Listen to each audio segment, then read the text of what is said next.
Turunnya Permendikbud nomor 18 tahun 2016 disambut positif tidak hanya siswa, namun juga pihak sekolah. Permendikbud yang baru ini mengatur tentang pelanggaran kegiatan MOS diisi dengan kegiatan perpeloncoan yang berujung kekerasan fisik. Tersebut diturunkan, beberapa sekolah menyatakan siap melaksanakannya. Bahkan pihak sekolah akan memperkenalkan sekolah beserta programnya lebih dalam lagi.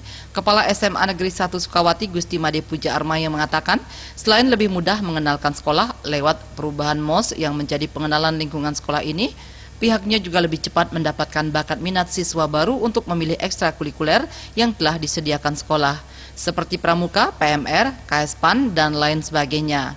Karena lewat pengenalan lingkungan sekolah ini, setiap ekstrakurikuler satu persatu diperkenalkan dengan lengkap.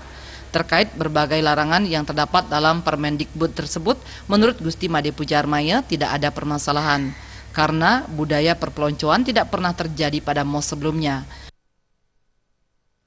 Di samping peran guru lebih banyak, di sini selama waktu pengenalan lingkungan ini juga kami lebih banyak akan lebih memperkenalkan kegiatan-kegiatan ekstra kami yang ada di sekolah itu kepada mereka, adalah khususnya anak-anak siswa baru, termasuk juga hal-hal yang prinsip yang kita kembangkan yang menjadi kultur atau ciri khas daripada sekolah kita sesuai dengan menurut yang sekarang itu adalah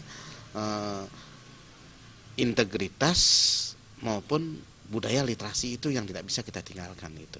Terkait adanya kebebasan peran masyarakat atau orang tua siswa melaporkan jika ada tindak kekerasan dalam pelaksanaan MOS kali ini juga menjadi langkah yang baik. Namun diharapkan laporan yang diterima agar disaring guna menciptakan suatu keamanan dan kenyamanan pelaksanaan MOS. Jaya dan Gus Ngurah.